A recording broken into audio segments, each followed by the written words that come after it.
Bueno, la vez anterior quedamos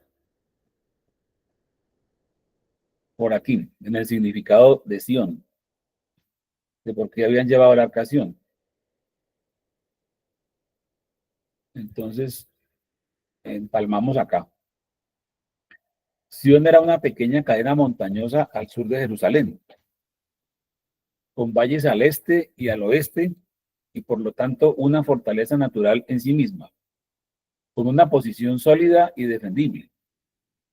Así, cuando David y sus hombres atacaron la ciudad al principio de su reinado, se enfrentó a las burlas de los jebuseos, quienes habían tomado el control de la zona. Se cree que Jerusalén fue la Salem sobre la que Melquisedec gobernó como rey sacerdote muchos siglos antes, en la época de Abraham. La palabra Salem significa paz, pero la tierra ahora está ocupada por los jebuseos. Jebús significa pisoteado. La ciudad de la paz ahora está pisoteada. La ciudad que una vez fue gobernada por un rey sacerdote bajo la dirección de Dios, está ahora en manos de una de las abominables naciones de Canaán que Israel no logró expulsar. Habían sido sometidas, pero como mencionamos antes, el sometido se convirtió en el sometido. Y ahora David ataca a los jebuseos con su banda de hombres para gran desprecio de los jebuseos. Se consideraban muy seguros en sus altas esferas y se burlaban de David. Hasta los ciegos y los cojos te ahuyentarán. Se le dijo en 2 de Samuel 5:6. Pero David y sus hombres ascendieron el difícil y rocoso curso de agua que venía de Sión y atacaron a los jebuseos por sorpresa y tomaron la colina. Allí erigió su propia fortaleza, a la que llamó la ciudad de David. A partir de entonces, su reino se engrandeció cada vez más y comprendió David que el Señor lo había confirmado como rey sobre Israel y que había engrandecido su reino por amor a su pueblo Israel. Sería bueno leer el contexto que está en 2 de Samuel capítulo 5. Entonces, hermana Solma, si tienen la bondad. Claro que sí, mi hermano, con el mayor gusto. Todo el capítulo. Pues empecemos desde el versículo 1, yo te digo cuándo paramos. De acuerdo, sí, señor. Entonces, dice la palabra de Dios en 2 de Samuel capítulo 5, versículos del 1 en adelante. Leo. Vinieron todas las tribus de Israel a David en Hebrón y hablaron diciendo: Henos aquí, hueso tuyo y carne tuya somos. Y aún antes de ahora, cuando Saúl reinaba sobre nosotros, eras tú quien sacabas a Israel a la guerra, y no volvías y lo volvías a traer. Además, Jehová te ha dicho: tú apacentarás a mi pueblo, Israel, y tú serás príncipe sobre Israel. Vinieron pues todos los ancianos de Israel al rey de Hebrón, y el rey David hizo pacto con ellos en Hebrón, delante de Jehová, y ungieron a David por rey sobre Israel. Era David de 30 años cuando comenzó a reinar, y reinó 40 años. En Hebrón reinó sobre Judá 7 años, ese punto como que no va ahí, bueno, 40 años. En Hebrón reinó sobre Judá 7 años y 6 meses, y en Jerusalén reinó 33 años sobre todo Israel y Judá. Entonces David, el rey, con sus hombres, entonces marchó el rey con sus hombres a Jerusalén contra los jebuseos que moraban en aquella tierra, los cuales hablaron a David diciendo: tú no entrarás acá, pues aún los ciegos y los cojos te echarán, queriendo decir que no puede entrar acá, que David no puede entrar acá. Pero David tomó la fortaleza de Sión, la cual es la ciudad de David, y dijo David aquel día: todo el que hiera a los jebuseos, suba por el canal y hiera a los cojos y ciegos aborrecidos del alma de David. Por esto se dijo: ciego ni cojo no entrará en la casa. Y David moró en la fortaleza y le puso por nombre la ciudad de David, y edificó alrededor desde Milo hasta adentro. Y David iba adelantando y engrandeciéndose, y Jehová Dios de los ejércitos estaba con él. También Hirán, rey de Tiro, envió embajadores a David y madera de cedro y carpinteros y canteros para los muros, los cuales edificaron la casa de David. Y entendió David que Jehová le había confirmado por rey sobre Israel y que había engrandecido su reino por amor de su pueblo Israel. Tomó David más concubinas y mujeres de Jerusalén, después que vino de Hebrón, y le nacieron, y le nacieron más hijos e hijas. Estos son los nombres de los que, le nacieron en Jerusalén: Samúa, Sobab, Natán, Salomón, Idbar, Elisúa, Nefet, Jafia, Elisama, Eliada y Elifelet. Oyendo los filisteos que David había... ¿Hasta ahí? Amén. Muchísimas gracias, muy amable. Ok.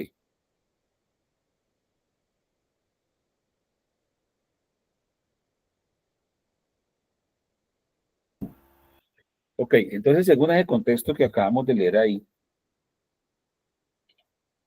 la famosa ciudad de David, o sea, Sión, donde está Jerusalén, él la tuvo que tomar. O sea, no estaba el reino establecido en Jerusalén, sino que reinó primero en Hebrón. Y para poder entrar, tuvo que tomar esa fortaleza que estaba bajo el mando de los jebuseos, que moraban en esa tierra. Entonces es bien curioso que aún David tuvo que tomarse esa fortaleza y conquistarla, y establecer ahí el reino de Dios, y luego poner el arca allá, o sea, tomarlo como la casa de, por eso se llama la casa de David. Sión es la casa de David. Jerusalén no estaba en poder de los israelitas, estaba en poder de los jebuseos. Y era nada menos que el punto donde Dios había escogido para poner ahí su casa. Entonces, eso hace bastante, muy interesante, ¿verdad?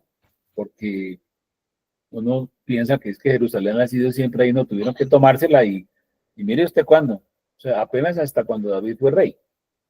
O sea, ¿cuántos años después de Moisés fue eso? Como 500 años después de Moisés, más o menos. O sea, fue una cantidad de tiempo a la que pasó para que se pudiera tomar a Jerusalén. Y después llevó el arca a Jerusalén. Ese es el siguiente paso, ¿cierto? El primero conquistó la tierra y luego llevó el arca a Jerusalén. ¿Hasta ahí alguien tiene algún comentario? ¿Hasta ese puntico?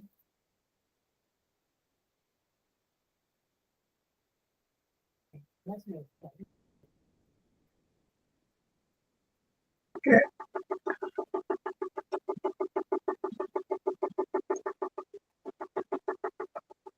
Hola, Anita, adelante, pero tienes un ruidajo allá impresionante. ¿Cómo? ¿Qué tengo que? Un ruidajo tremendo allá. ¿Ah, sí? Dejémoslo para otro. Bueno, ok. Ya sé que... Sí, porque se silenció. Bueno, entonces continuamos acá. Un sacerdocio real en el monte de Sión. Cuando el arca fue devuelta a Jerusalén, David levantó una tienda para ella aquí, en el monte Sión, y preparó un lugar para el arca en medio de la tienda. Eso está después en el siguiente capítulo de segunda de Samuel.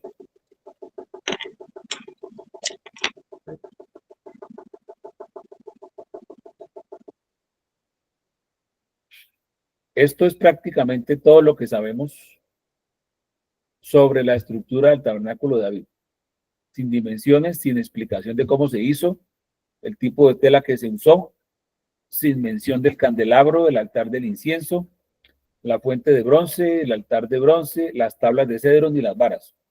Dios ignoró todo esto a propósito, pues estaba en proceso de establecer un hogar en el hombre y estas cosas eran bastante insignificantes. Es cierto que cuando se construyó el templo de Salomón, hubo gran extravagancia en oro, plata, piedras preciosas, tallas, tapices y similares, pero Sión en su significado original ha adquirido importancia eterna como el lugar de un sacerdocio real, donde el hombre entra en la presencia de Dios en comunión sacerdotal y luego tiene la capacidad de salir a las naciones con poder y autoridad reales. David no era realmente sacerdote, ni por nacimiento ni por linaje. Pertenecía a la tribu de Judá, no a la de Leví. Sin embargo, como precursor de su hijo mayor, quien reinaría como rey sacerdote en el trono de David. Vemos que incluso David ejercía numerosas prerrogativas sacerdotales, lo que lo convertía en un modelo adecuado del Mesías, profeta, sacerdote y rey. Consideremos algunas de estas prerrogativas sacerdotales. Ahí es importante mencionar que Jesús, del linaje de David, ¿cierto? Del linaje de David,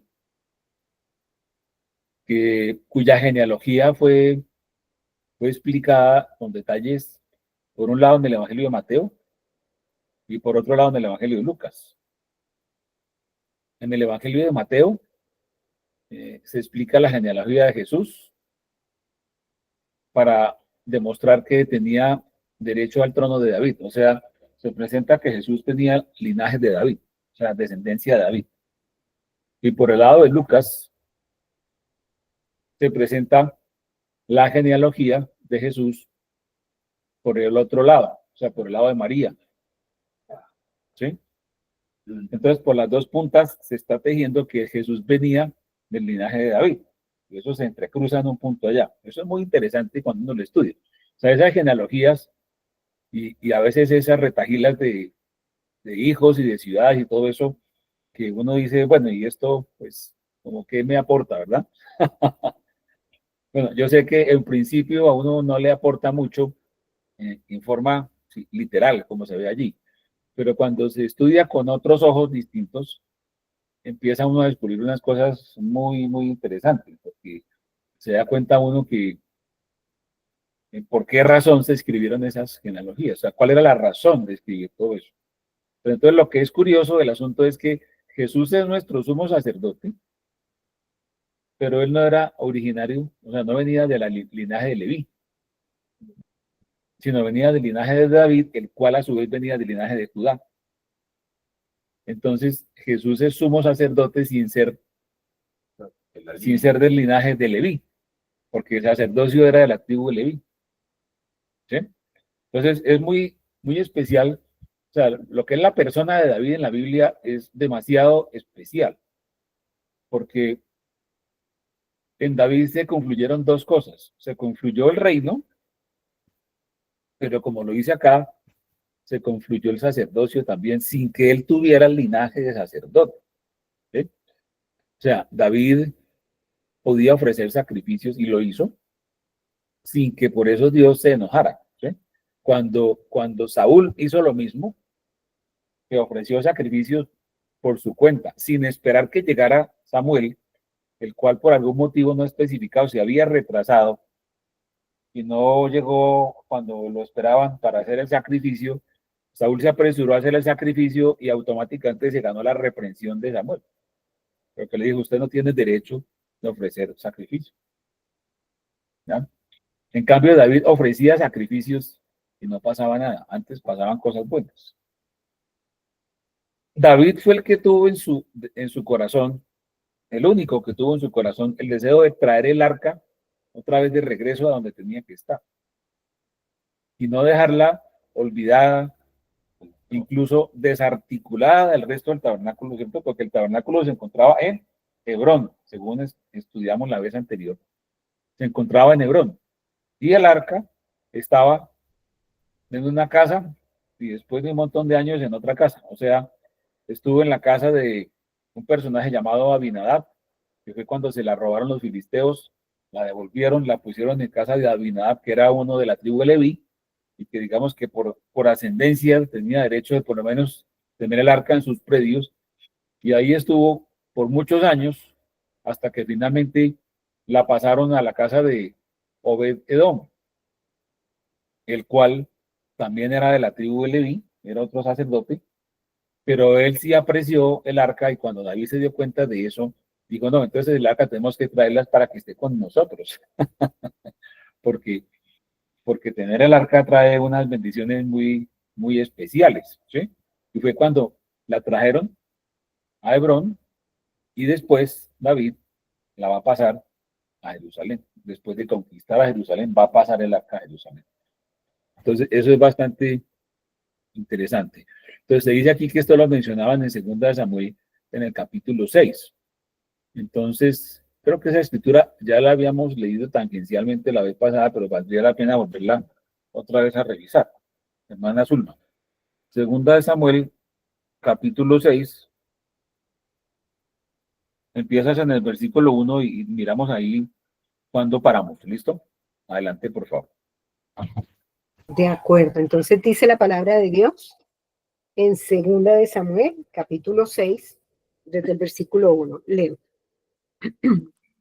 David volvió a reunir a todos los escogidos de Israel, 30,000, y se levantó David y partió a Baala de Judá, con todo el pueblo que tenía consigo, para hacer pasar de allí el arca de Dios, sobre la cual era invocado el nombre de Jehová de los ejércitos, que mora entre los querubines.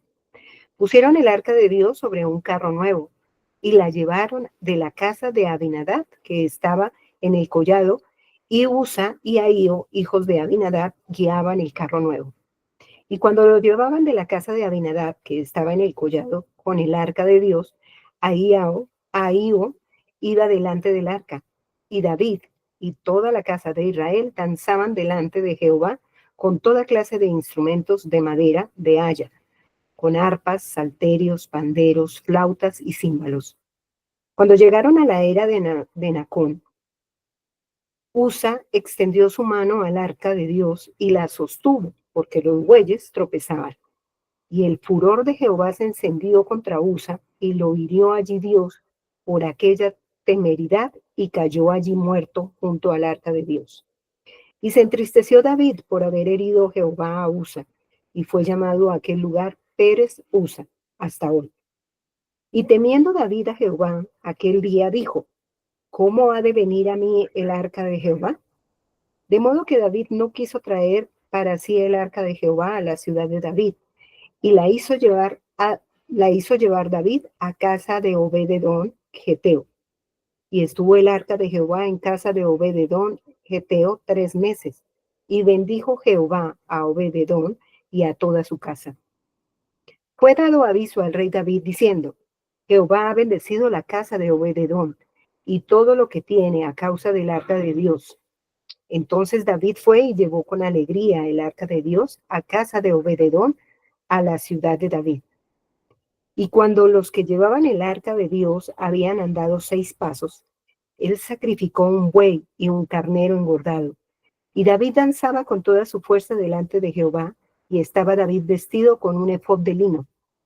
Así David y toda la casa de Israel conducían el arca de Jehová con júbilo y sonido de trompeta. Cuando el arca de Jehová llegó a la ciudad de David, aconteció que Mical, hija de Saúl, miró desde una ventana y vio al rey David que saltaba y danzaba delante de Jehová, y le menospreció en su corazón. Metieron pues el arca de Jehová y la pusieron en su lugar en medio de una tienda que David le había levantado. Y sacrificó David holocaustos y ofrendas de paz delante de Jehová. Y cuando David había acabado de ofrecer los holocaustos y ofrendas de paz, bendijo al pueblo en el nombre de Jehová de los ejércitos. Y repartió todo el pueblo y a toda la multitud de Israel, así a hombres como a mujeres, a cada uno un pan y un pedazo de carne, una torta de pasas, y se fue todo el pueblo, cada uno a su casa. Volvió luego David para bendecir su casa, y saliendo Mical a recibir a David, dijo: Cuán honrado ha quedado hoy el rey de Israel, descubriéndose hoy delante de las criadas de sus siervos, como se descubre sin decoro un cualquiera. Entonces David respondió a Mical: Fue delante de Jehová, quien me eligió en presencia a tu padre y a toda tu casa, para constituirme por príncipe sobre el pueblo de Jehová, sobre Israel. Por tanto, danzaré delante de Jehová, y aún me haré más vil que esta vez, y seré bajo a tus ojos, pero seré honrado delante de las criadas de quienes has hablado. Y Mical, hija de Saúl, nunca tuvo hijos hasta el día de su muerte. Amén. ¿Continúo? Amén. No, suficiente. Muchas gracias. Muchas gracias, hermana Zulma. Bueno, aunque ya habíamos leído ese texto desde otro punto de vista, o digamos que con otro enfoque, y era el enfoque de transportar el arca de una manera indigna, que produjo la muerte de Usa, y transportarla de una manera digna. Ahora la estamos leyendo desde el enfoque de que finalmente David transportó el arca después de que quedó en la casa de Obed-Edom, porque él le dio al principio susto, después de ver el problema de Usa, que había sido muerto fulminado por haberle metido mano al arca. Se animó nuevamente a traerla y, y llevó el arca a Jerusalén, pero ya lo hizo de otra manera. Recordemos que en el libro de Crónicas nos dice que ahí se la transportaron con varas y que pues ya lo hicieron conforme a la ordenanza, que fue lo que no se hizo al principio. Entonces, al transportar el arca, fíjense ustedes, a los 6 pasos de haber empezado a transportar el arca, David ofreció sacrificios, holocaustos de paz. Y después, cuando el arca llegó, volvió a ofrecer más sacrificios. David ofreciendo sacrificios. Cuando Saúl ofreció sacrificios, le dijeron que él no era el indicado para eso. Cuando David ofreció sacrificios, Dios se agradó de esos sacrificios. Entonces, el caso de David es un caso demasiado especial en la historia. Primero porque fue el primero que ofreció sacrificios, un rey ofreciendo sacrificios sin ser sacerdote. O sea, los que ofrecían sacrificios eran solamente los levitas, pero David asumió un papel de sacerdocio, además de haber sido proclamado rey, o sea, acababa de haber sido proclamado rey de Israel. Y número dos, pues David ejercía el reinado. Entonces, por primera vez se podían suscitar en una persona los dos atributos de rey y sacerdote, que cuando el Señor Jesús, descendiente de David, por la línea de José, en forma adoptiva, y por la línea de María, en forma directa, fue también de la tribu de Judá, también fue sumo sacerdote. Por esa razón, la promesa que Dios le hizo a David de que su reino iba a ser perpetuado, se cumple en Jesús, siendo rey, pero también siendo sacerdote. Y esa es la parte interesante ahí de mencionar. Antes de continuar, ¿alguien tiene algún comentario?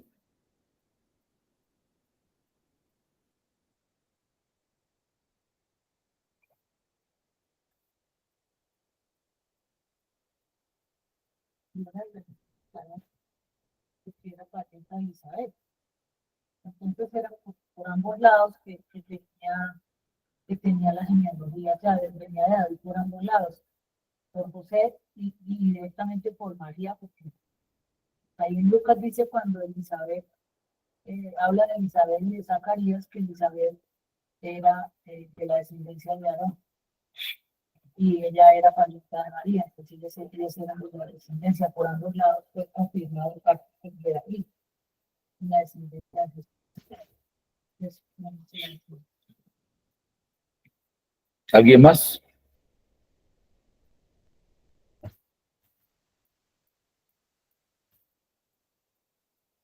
Pues entonces continuamos acá. Volvemos a leer este último párrafo. A ver, ¿alguien iba a participar? Perdón.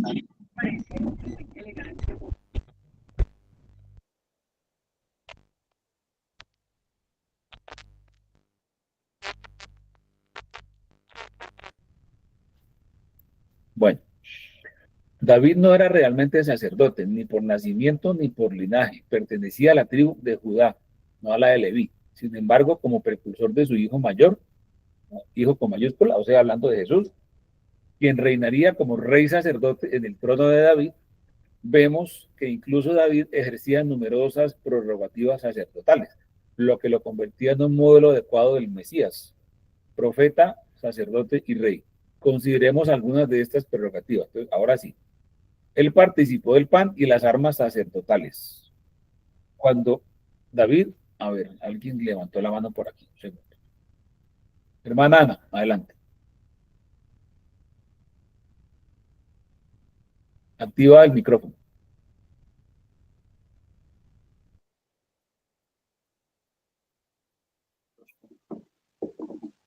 Adelante.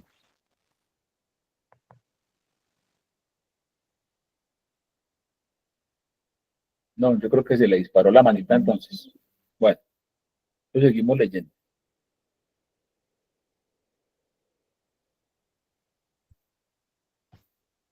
Cuando David huía de Saúl, acudió al sacerdote Ahimelech y le pidió pan y una espada.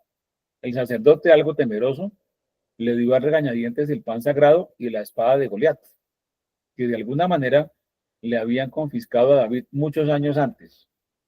La comida era estrictamente pan sacerdotal, pero David y sus hombres comieron de ella, y este acto fue citado por el Señor como algo loable, aunque admitidamente ilegal.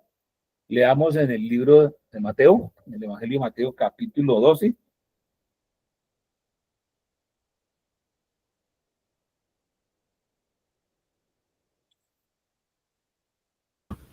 ¿Desde qué versículo, mi hermano? Ya te digo, Listo. Verbo escogido.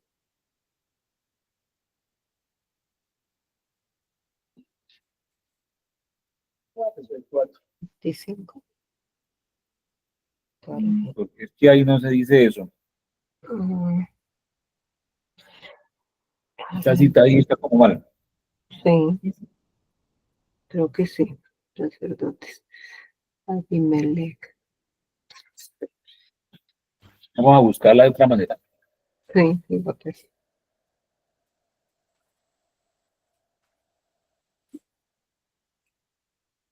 Abimelech. Sí.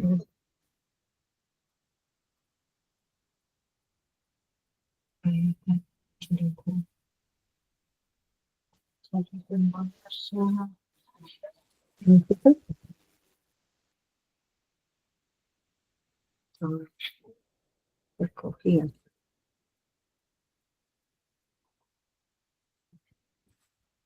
Es Mateo 12, pero 4, o sea, no 34. Ok, Pero entonces sería leer desde el 1 al 4. de acuerdo. Entonces, dice la palabra de Dios en el Evangelio de Mateo, capítulo 12, versículos del 1 al 4. Leo. En aquel tiempo iba Jesús por los sembrados en un día de reposo, y los discípulos tuvieron hambre y comenzaron a arrancar espigas y a comer. Viéndolo los fariseos le dijeron: He aquí tus discípulos hacen lo que no es lícito hacer en el día de reposo. Pero él les dijo: ¿No habéis leído lo que hizo David cuando él y los que con él estaban tuvieron hambre? ¿Cómo entró en la casa de Dios y comió los panes de la proposición, que no les era lícito comer ni a él ni a los que estaban, ni a los que con él estaban, sino solamente a los sacerdotes? Amén. Continúa, por favor, hasta el 8. ¿Hasta el 8? Ok. Versículo 5. ¿O no habéis leído en la ley cómo en el día de reposo los sacerdotes en el templo profanan el día de reposo y son sin culpa? Pues os digo que uno mayor que el templo está aquí.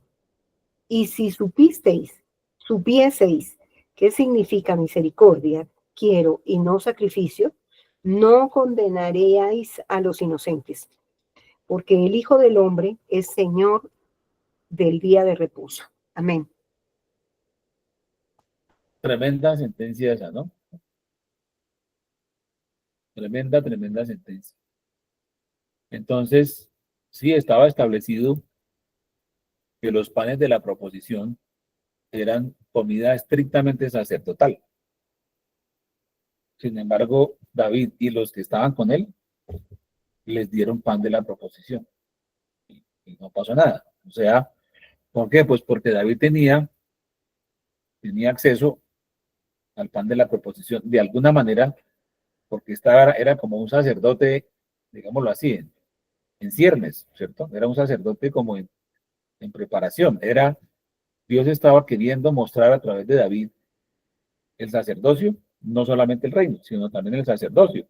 De hecho, David, en todos los salmos que escribió, hay una cantidad de salmos que son proféticos, como por ejemplo ese que dice: dijo el Señor a mi Señor, siéntate a mi diestra hasta que ponga a todos tus enemigos por estrado de tus pies. Ese fue un salmo que les dijo Jesús a los fariseos cuando le estaban acusando. Decían: bueno, dígame una cosa, ¿por qué porque si el Mesías es hijo de David, él mismo lo llama Señor. Dijo el Señor a mi Señor, refiriéndose al Mesías. Y bueno, si el Mesías es hijo de David o descendiente, ¿por qué lo llama Señor? Y nadie le pudo contestar eso. Nadie le pudo contestar eso. ¿Sí? Y realmente eh, David representa una cantidad de misterios y enigmas que incluso para su misma época fue un adelantado, ¿cierto? En David Dios mostró la gracia.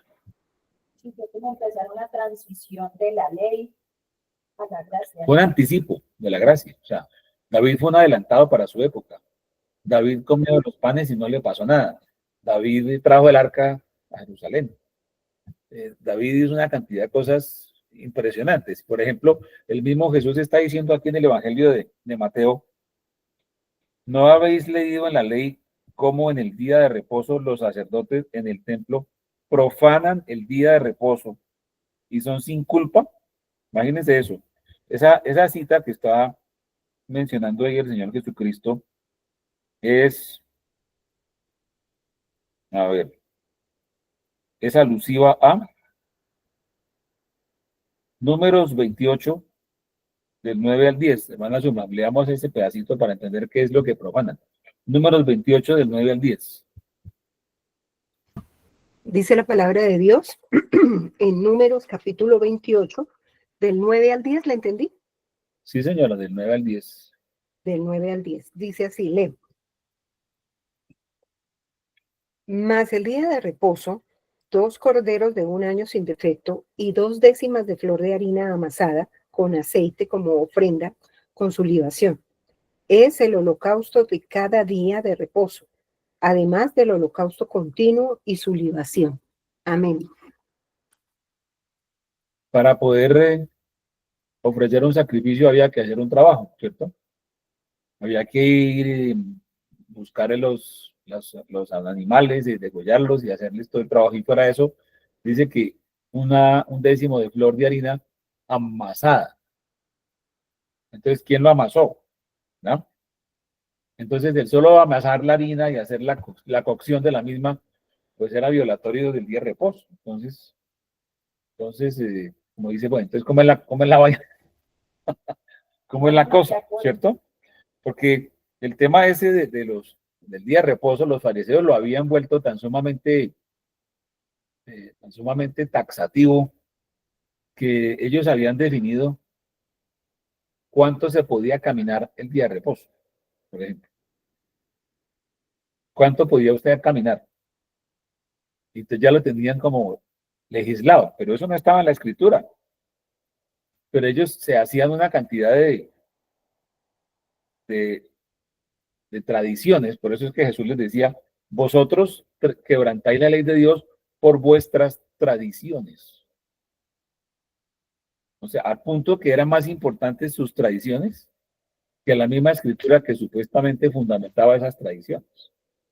Eso era una cosa que llamaban el halakha, que era el conjunto de dogmas y tradiciones que tenían los judíos y que las observaban estrictamente, y ellos se gloriaban en que al observar esas tradiciones, entonces ya eran los maestros de la ley y los que cumplían la ley. Por eso, simplemente guardando esas tradiciones, se apoyaban para hacer una cantidad de abominaciones, como por ejemplo, le prestaban plata a las viudas para después embargarlas y quitarle sus tierras y hacer una cantidad de cosas bien perversas, de las cuales el Señor Jesucristo los acusó, ya que le estaba diciendo, ¿no entiendes qué dice, qué significa misericordia quiero y no sacrificio? O sea, ¿de qué sirven los sacrificios? Y eso lo dijo alguna vez uno de los profetas en el Antiguo Testamento. Dijo, vosotros de labios me honráis, pero vuestro corazón está lejos de mí. Y eso es del Antiguo Testamento. Porque el símbolo de los sacrificios era un corazón contrito, humillado, arrepentido, y luego simbolizaban un sacrificio. Pero entonces se le dio fue énfasis al sacrificio, que era el elemento externo, pero el verdadero origen del sacrificio, que era el elemento interno, estaba completamente por fuera de contexto. No se tenía en cuenta para nada. Entonces ese era el asunto de los fariseos. De hecho, el pueblo de Israel al día de hoy, el judaísmo al día de hoy, hacen exactamente lo mismo que lo que hacían en la época de Jesús. Ellos tienen una cosa que se llama el Talmud, que es un libro gordísimo, más gordo que la Biblia, y ahí tienen todas sus interpretaciones, digámoslo así, privadas de la misma Torá, las leyes que ellos supuestamente deben observar, lo que no se entiende o no es muy claro en el Antiguo Testamento, entonces lo interpretan a la luz del Talmud, y entonces para ellos ya es como lo más importante es el Talmud, ya la Biblia también la dejaron de usar, es el Talmud, para ellos lo que funciona. Es el mismo problema, eso no ha cambiado, mejor dicho, es el mismo lío, ¿sí? Es como por ejemplo los mormones, cuando los mormones adentran a una persona en su doctrina, después lo apartan de la Biblia y lo ponen a leer el libro del mormón. Y hasta ahí llega la Biblia, ¿sí? Ahora es el libro del mormón, o sea, es otra cosa. Entonces cambian la escritura por otra cosa, y eso es lo que pasaba. Entonces los fariseos habían llegado a ese punto que no se daban cuenta de lo que estaba pasando allí.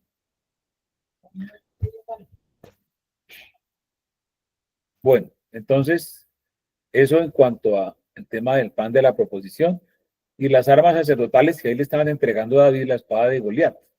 Pues que a David le pertenecía por derecho propio la espada de Goliat, porque él fue el que mató a Goliat y se la habían quitado, pues se la devolvieron.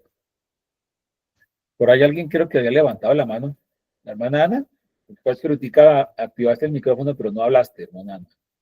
¿Qué pasaría ahí? Yo estaba mirando que lo que pasaba era que lo que estaba representando David era el sacerdocio de Melquisedec, que es completo, que puede hacer todo, porque es un nuevo sacerdocio.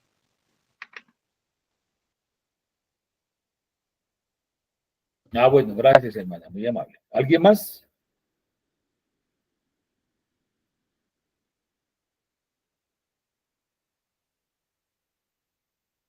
Bueno, entonces seguimos acá.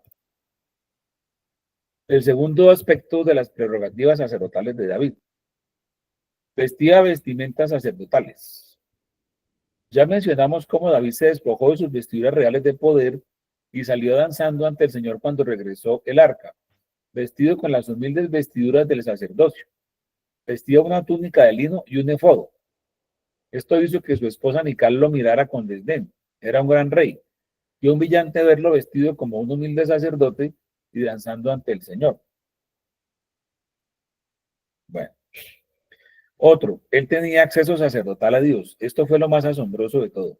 El arca de Dios, que durante siglos solo podía ser visitada por el sumo sacerdote y solo una vez al año, ahora estaba erigida en un lugar preparado en medio de la tienda de David, en el monte Sión, el lugar de su ciudadela y reino.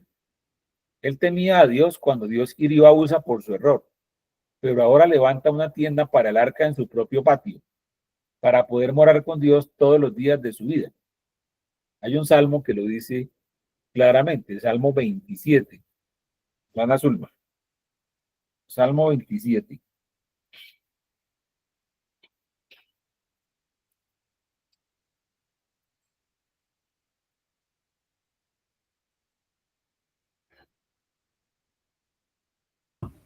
Mi hermano está apagado. Dice la palabra de Dios en Salmos capítulo 27. ¿Lo leo todo? Desde el 1 hasta el 6.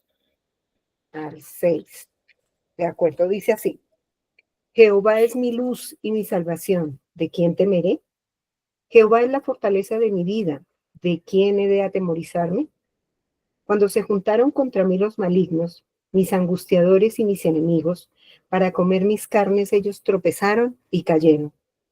Aunque un ejército acampe contra mí, no temerá mi corazón. Aunque contra mí se levante guerra, yo estaré confiado.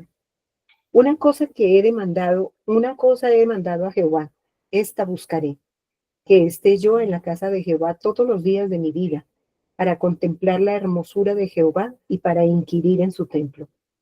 Porque él me esconderá en su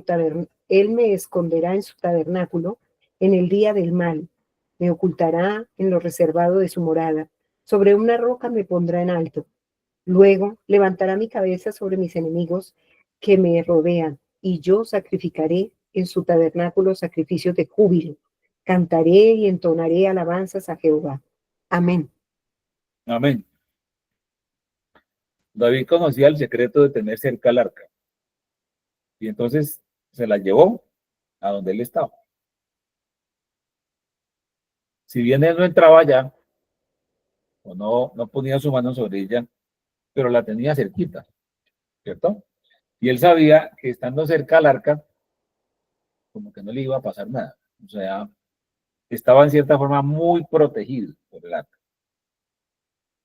Y bueno, ese deseo de estar siempre en la presencia de Dios y estar siempre junto al arca del pacto, que era la presencia de Dios, pues fue lo que permitió que David finalmente fuera un hombre a quien Dios dio testimonio de que era conforme a su corazón, que eso es una cosa supremamente profunda y supremamente gloriosa, porque que Dios diga, es que este es un hombre que es conforme a mi corazón, imagínense.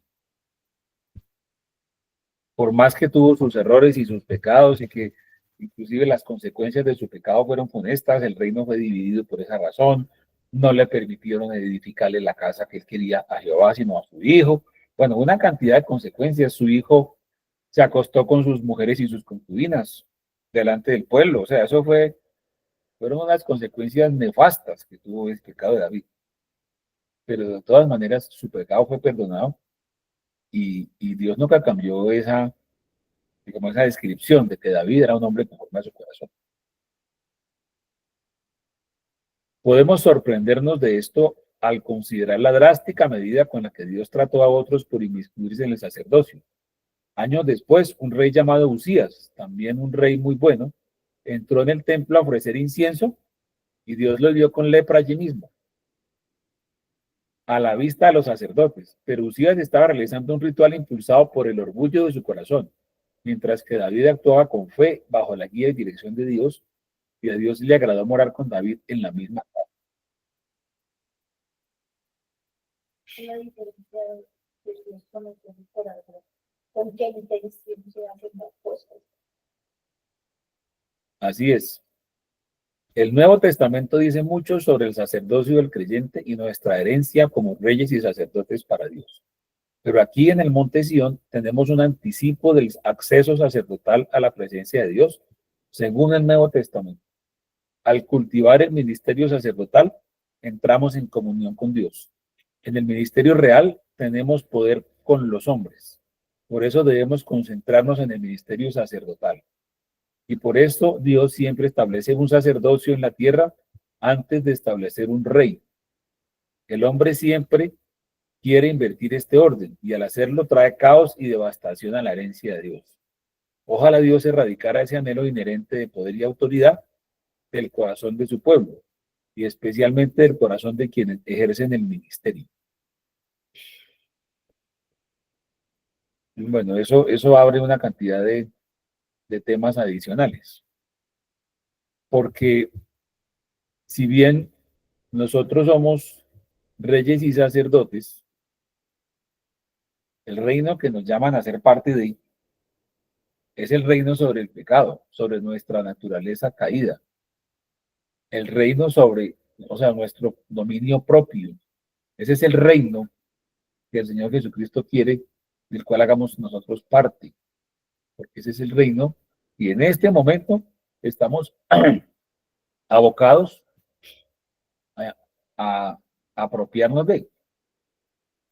El sacerdocio es nuestra misión como intercesores, como portadores de la verdad, como intercesores ante el mundo inconverso, como portadores de su palabra, como los que traen buenas nuevas de salvación, o los que también en algún momento tendremos que traer imprecación al mundo por su pecado.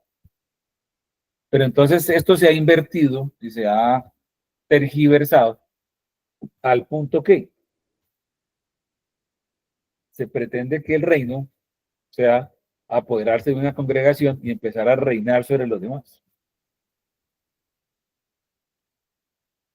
Y entonces no se entiende que la misión de un siervo, pastor o como se quiera llamar, es de servir. O sea, la palabra ministerio realmente significa servicio. Y la palabra ministro significa servidor.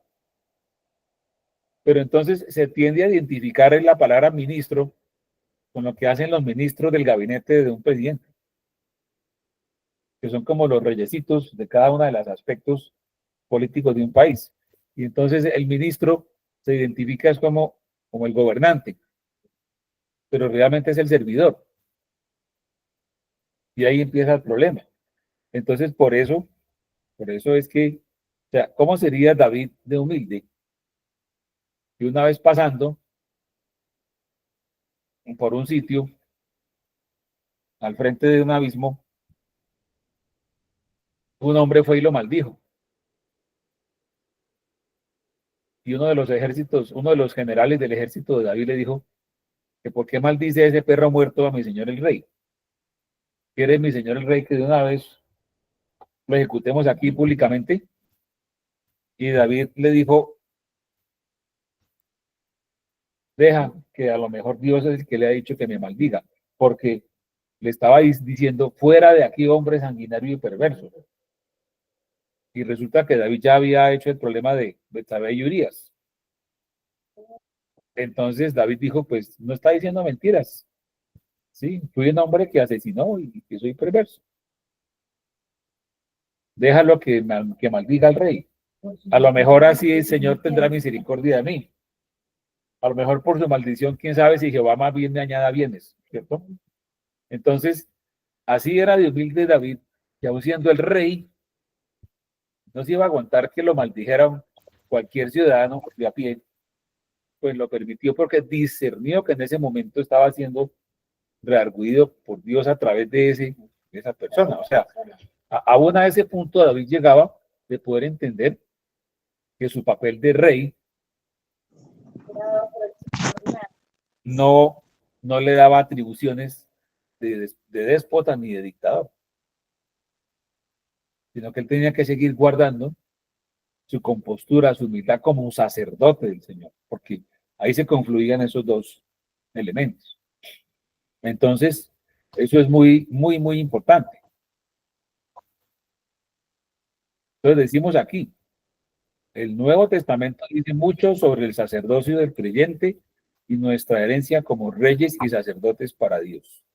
Pero aquí en el Monte Sión tenemos un anticipo del acceso sacerdotal a la presencia de Dios, según el Nuevo Testamento. Cuando David escribió ese salmo que dice, el Salmo 51, donde dice, y no me arrojes de tu presencia y no quites de mí tu Santo Espíritu. Cuando dice no me arrojes de tu presencia es porque estaba en la presencia de Dios y no quites de mí tu Santo Espíritu es porque tenía el Espíritu de Dios. Eso en el Antiguo Testamento, eso no estaba en cualquier israelita. Ni estaban en la presencia de Dios, ni tenían el Espíritu. Pero David sí tenía la presencia de Dios y su Espíritu Santo.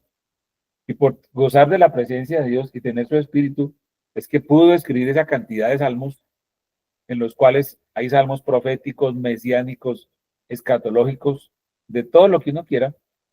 En los salmos se encuentran unos secretos muy grandes, impresionantes, ¿sí? No más el salmo número 2 es un salmo escatológico, sin ir más lejos, ¿sí? Entonces, realmente, David tenía ese anticipo de la gracia, de la presencia de Dios y del Espíritu Santo. Lógico, porque decía, vuelven el gozo de tu salvación. Ya que él entendía la salvación del Señor. Entendía la gracia. O sea, era una cosa muy impresionante. Creo que por aquí alguien había levantado la mano. Hermana Mónica Liliana, adelante. Sí. No, es una preguntita. Cuando tú decías que, pues, que lo maldijeron, ¿y en qué momento fue algo que también en la escritura dice que Dios le mandó un profeta y le contó como una parábola, eh, que llegaba una visita y que entonces había una persona muy rica y en lugar de utilizar su ganado, mató la oveja o el ganado más de su siervo, de alguien que trabajaba con él y que esa vaquita o ese ternero, yo no sé, era lo más preciado para esa persona. ¿Eso sí es algo que se dice en la escritura o yo no sé si estoy equivocada? Sí, por supuesto. Ese es el profeta Natán, que cuando David pecó adulterando con Betsabé y a continuación mandando a matar a su esposo, eso fue lo que hizo. Pues simplemente él no había todavía sido consciente de su pecado, entonces tuvo que venir un profeta y ponerle esa alegoría de decirle que, mira, hubo un señor que hizo esto, que un hombre rico que tenía muchas ovejas, y entonces vino un visitante, pero entonces para ofrecerle un banquete fue y le robó la oveja a su vecino que solo tenía una, y él aunque tuviera 1000, decidió coger a su vecino y quitarle la oveja y ofrecerle el sacrificio. Entonces, rey, tú que eres justo y que eres sabio, ¿qué consideras que se debe hacer en este caso? Y le dijo, no, pues el tal hombre es digno de muerte. Y después le De dijo Natán, muerte, bueno, sí. tú eres ese Ese hombre. eres tú. Ajá. Eso es, Pero entonces esa era la pregunta mía. Cuando la persona le lo maldijo, ¿eso fue antes o después? Eso fue antes de este profeta, ¿cierto? Porque él todavía no era consciente, ¿o sí? Cuando tú estabas diciendo que él era humilde, que porque pues él entendía que había cometido un pecado. ¿Eso fue después del profeta?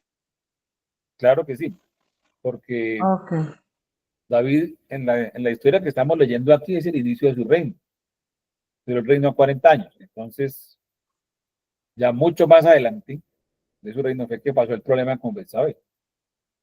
Él estaba siendo perseguido. Entonces, fueron muchos años después. O sea, fueron durante muchos años que él escribió los salmos. Todos.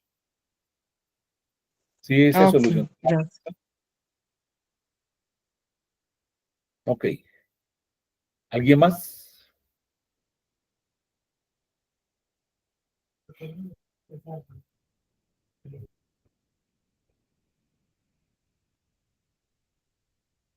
Seguimos entonces. Bueno, estábamos leyendo este último párrafo. En el ministerio real tenemos poder con los hombres. Por eso debemos concentrarnos en el ministerio sacerdotal. Y por eso Dios siempre establece un sacerdocio en la tierra antes de establecer un reino. El hombre siempre quiere invertir ese orden, y al hacerlo trae caos y devastación a la herencia de Dios. Ojalá Dios erradicara ese anhelo inherente de poder y autoridad del corazón de su pueblo, y especialmente del corazón de quienes ejercen el ministerio. Es lo que estamos diciendo. Cuando a Jesús le dijo Pilatos, preguntándole de frente, ¿eres tú rey? Le dijo, tú dices que sos rey. Y más adelante le dijo, pero es que mi reino no está en este mundo, no es de este mundo. Entonces, el reinado que Jesús reclamaba era precisamente el reinado sobre el pecado que él iba a comenzar a instituir a través de su muerte y resurrección. Entonces, a través de su muerte venció al pecado y a través de su resurrección estableció un reino que se iba a considerar en la iglesia a través de él como rey y la iglesia como, pues, sus hermanos a hacer lo mismo que él hizo, o sea, a entrar por el camino que él abrió de vencer sobre el pecado. Entonces, cuando la iglesia entre a su lugar y vence al pecado completamente, lo mismo que él hizo, entonces la muerte es sorbida en victoria porque la muerte tiene poder si hay pecado. Cuando ya no haya pecado, la muerte ya no puede tener poder. Entonces la muerte es sorbida en victoria y entonces ya se puede establecer lo que dice aquel autor, el reino, porque primero se ha ejercido el sacerdocio. Entonces, primero se reina sobre el pecado, cuando eso sea un hecho, pues ahora sí se reina en lo natural. Entonces, por eso va a venir un milenio como un ejemplo de qué es lo que Dios quería hacer con el hombre cuando lo creó.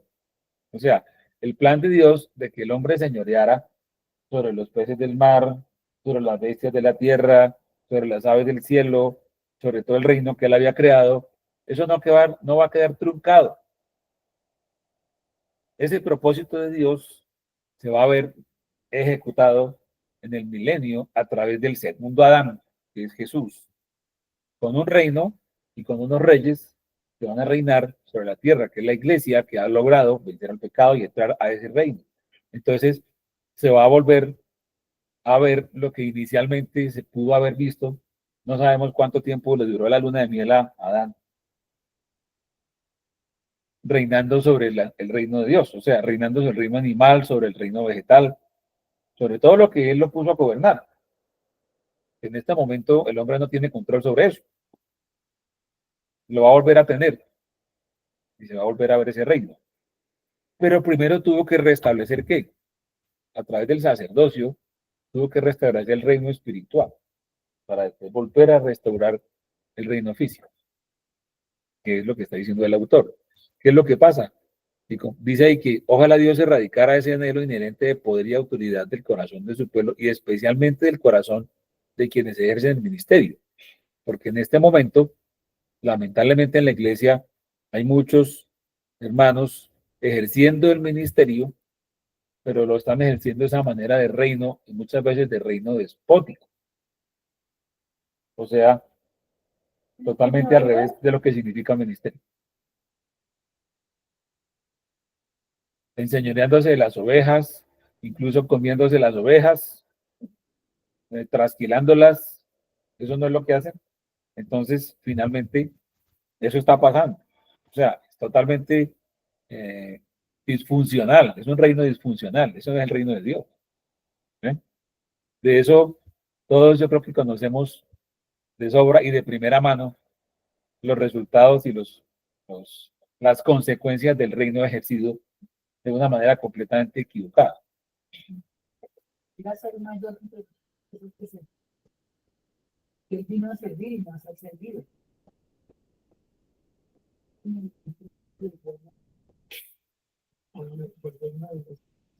A servir. ¿Alguien más tiene algún comentario?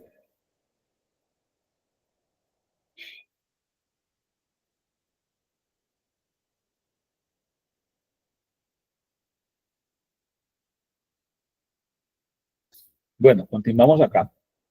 Otro rasgo de lo que estamos revisando aquí, que son las prerrogativas sacerdotales de David.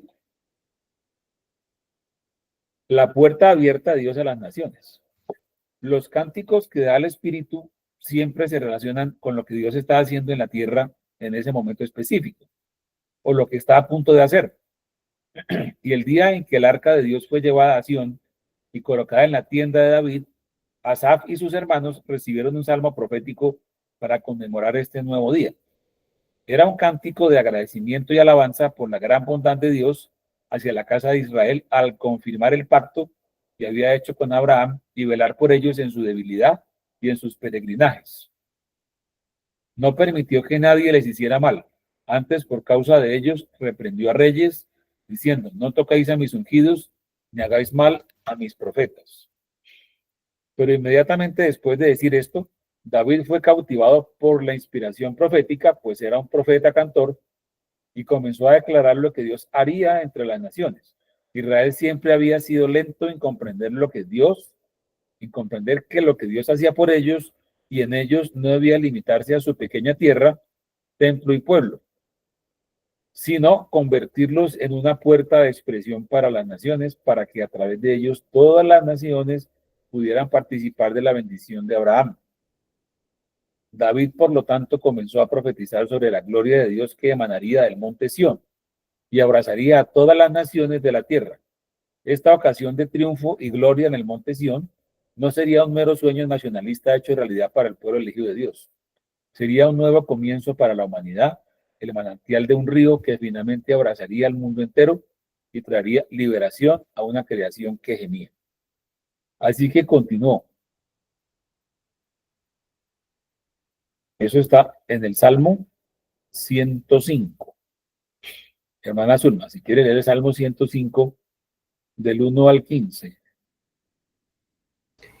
Dice la palabra de Dios en el Salmo 105, Sí, señora. de los versículos, ¿qué me dicen? 1 al 15. 1 al 15. Listo. Leo.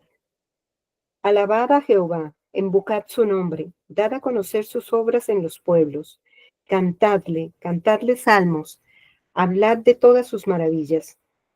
Gloriaos en su santo nombre, alégrense el corazón de los que buscan a Jehová. Buscad a Jehová y su poder, buscad siempre su rostro. Acordaos de las maravillas que él ha hecho, de sus prodigios y de los juicios de su boca. Oh vosotros, descendencia de Abraham su siervo, hijos de Jacob, sus escogidos. Él es Jehová nuestro Dios, en toda la tierra están sus juicios. Se acordó para siempre de su pacto, de la palabra que mandó para 1000 generaciones, la cual concertó con Abraham y de su juramento a Isaac. La estableció a Jacob por decreto, a Israel por pacto sempiterno, diciendo: a ti te daré la tierra de Canaán como porción de vuestra heredad. Cuando ellos eran pocos en número y forasteros en ella, y andaban de nación en nación, de un reino a otro pueblo, no consintió que nadie les agraviase, y por causa de ellos castigó a los reyes. No toquéis, dijo, a mis ungidos, ni hagáis mal a mis profetas. Amén. Amén. Gracias.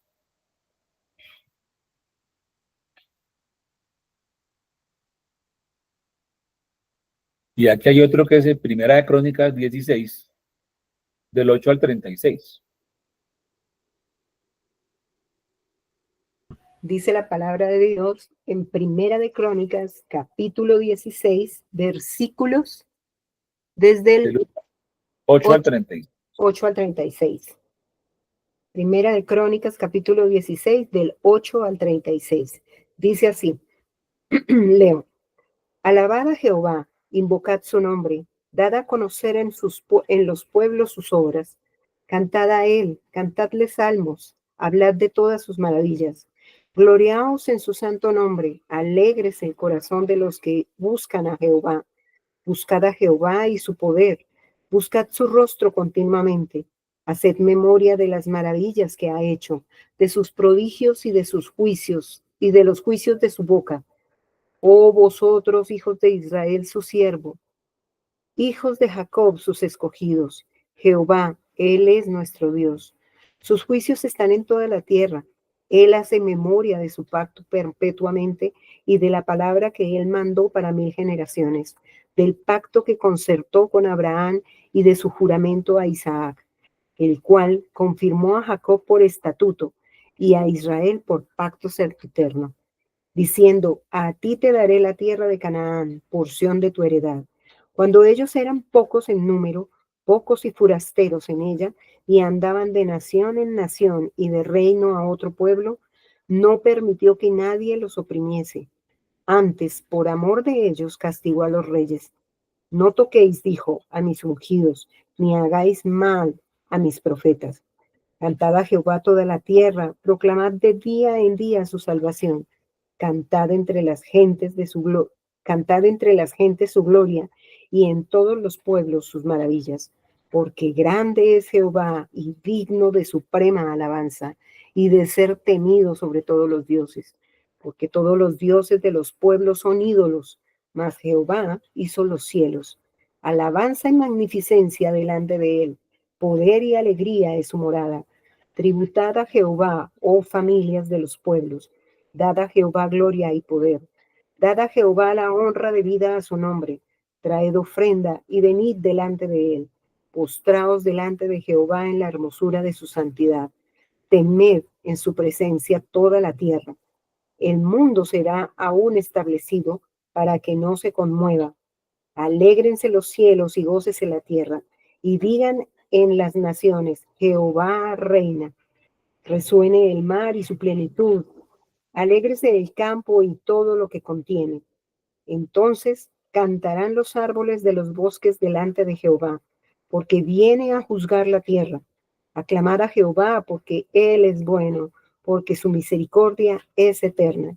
Y decid, sálvanos, oh Dios, salvación nuestra. Recógenos y líbranos de las naciones, para que confesemos tu santo nombre y nos gloriemos en tus alabanzas. Bendito sea Jehová, Dios de Israel, de eternidad a eternidad. Y dijo todo el pueblo, amén, y alabó a Jehová. Qué belleza. Amén. Ese fue lo que está diciendo aquí el autor, que Asaf y sus hermanos escribieron ese salmo, que está registrado más o menos como en 3 salmos. Una parte en el 105, otra parte en el Salmo 96 y otra parte en el Salmo 106. Es una recopilación, que fue cuando trajeron el arca de Dios y la pusieron en la tienda de David. Eso pasó después. Entonces, en esta primera declaración profética sobre la gloria de Sión, estableció el verdadero significado de Sión, no solo para esta ocasión, sino para todas las profecías posteriores. Tanto en los escritos de David como en todos los profetas y hasta el Nuevo Testamento, las referencias a Sión van mucho más allá de una pequeña colina en Jerusalén, para abarcar en un sentido más amplio al pueblo de Dios, el lugar del trono de Dios y el lugar de su sacerdocio. De hecho, por ejemplo, o sea, de Sión, la gloria del monte Sión está hablando del reino milenial de Cristo. Así de sencillo. Por ejemplo, lo que se profetiza en el capítulo 2 de Isaías es eso, ¿ya? Si quieres, hermana Zulma, mira, en Isaías capítulo 2.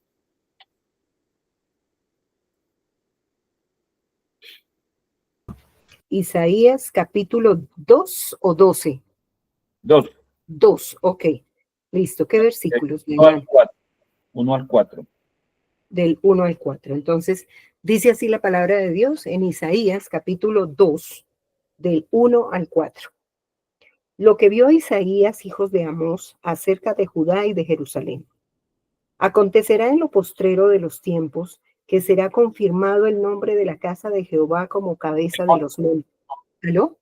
Confirmado el monte, el monte. Ok, perdónenme. Entonces, vuelvo y leo el versículo 2. Acontecerá en lo postrero de los tiempos que será confirmado el monte de la casa de Jehová como cabeza de los montes, y será exaltado sobre los collados, y correrán a él todas las naciones. Y vendrán muchos pueblos, y dirán, venid y subamos al monte de Jehová, a la casa de Dios de Jacob, y nos enseñarán sus caminos, y caminaremos por sus sendas, porque de Sión saldrá la ley, y de Jerusalén la palabra de Jehová. Y juzgará entre las naciones, y reprenderá a muchos pueblos, y volverán sus espadas en rejas de arado, y sus lanzas en hoces. No alzarán espada nación contra nación, ni se adiestrarán más para la guerra. Hasta el 4, ¿verdad? ¿O el 5? Ay, sí, señora. Amén. Si está hablando ahí de que no se adiestrará más para la guerra y que las espadas se convertirán en rejas de arado y las lanzas en hoces, ¿de qué está hablando? Del tiempo milenial, ¿cierto? Porque hasta el último día, y como decía Einstein, habrá 3 guerras mundiales y aún habrá una cuarta y se la van a dar a palos, pero se la van a dar, ¿sí? O sea, el hombre va a seguir siendo belicoso hasta que Dios le ponga eso coto. Y eso va a ocurrir en el reino milenial de Cristo. Entonces, lo que están hablando aquí y la promesa que están diciendo de que de Sion saldrá la ley, o sea, desde ahí se va a legislar al mundo, desde Sion. Y de Jerusalén la palabra de Jehová, eso tiene mucho que ver con lo que está profetizado también en el libro de Zacarías.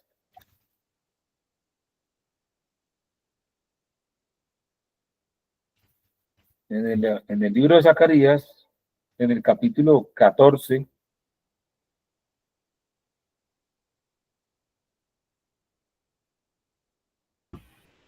desde el versículo 4, hasta el versículo 9. Zacarías 14, del 4 al 9. Dice Que así la palabra de Dios. es lo que pasa después de Armagedón. Sigue, hermana Azul. De acuerdo. Dice la palabra de Dios en el capítulo 14 del libro de Zacarías, desde el versículo 4 hasta el 9, ¿me dijo? Sí, señora. De acuerdo, leo. Y se afirmarán sus pies en aquel día sobre el monte de los olivos, que está enfrente de Jerusalén al oriente, y el monte de los olivos se partirá por en medio hacia el oriente y hacia el occidente, haciendo un valle muy grande, y la mitad del monte se apartará hacia el norte y la otra mitad hacia el sur. Y huiréis al valle de los montes, porque en el valle de los montes llegará hasta Asal. Huiréis de la manera que huisteis por causa del terremoto en los días de Urías, el rey de Judá, Usías, rey de Judá. Y vendrá Jehová, mi Dios, y con él todos los santos. Y acontecerá que en ese día no habrá luz clara ni oscura. Será un día el cual es conocido de Jehová, que no será ni de día ni de noche. Pero sucederá que al caer la tarde habrá luz. Acontecerá también en aquel día que saldrán de Jerusalén aguas vivas, la mitad de ellas hacia el mar oriental y la otra mitad hacia el mar occidental, en verano y en invierno. Amén. Hasta el 9. Hasta el 9, versículo 9. Y Jehová será rey sobre toda la tierra. En aquel día Jehová será uno, y uno su nombre. Amén. Ahí está. Entonces, ese es el cumplimiento de eso mismo que está ahí en Isaías. Y es el cumplimiento de la gloria de Sión, de la gloria profética de Sión. ¿Sí? Dice ahí, entonces cantarán los árboles del bosque ante la presencia del Señor, porque viene a juzgar la tierra. Estábamos leyendo allí. Dad gracias al Señor porque es bueno, porque para siempre es su misericordia. Eso hace parte del salmo que acabamos de leer ahí en Crónicas, que es un salmo profético de la futura gloria que va a salir de Sión, o sea, del lugar donde David escogió para llevar el arca. ¿Ya? O sea, aún ese lugar que David escogió para llevar el arca y lo hizo así, aún ese lugar Dios lo va a preservar para reinar desde ahí. Y es literal, o sea, es físico. Va a ser literal. ¿Sí? Lógicamente, Sión, pues es Jerusalén, Sión, Judá, Jerusalén y Sión son tres ciudades que representan espiritualmente desde el tabernáculo del atrio, el lugar santo y el santísimo, ¿cierto? O sea, el atrio es como Judá, Jerusalén es como el lugar santo y Sión es como el santísimo. Pero también va a ser literal, porque lo que está profetizado allí es que el Señor Jesús se va a parar ahí. O sea, cuando vengan el caballo blanco, después de Armagedón, y esta lectura de Zacarías es después de Armagedón, porque el capítulo 13 y el principio del 14 muestran la batalla de Armagedón, dicha de otra forma, dicha por Zacarías, llega y se toma posesión de la tierra porque la tierra todavía tiene un propósito.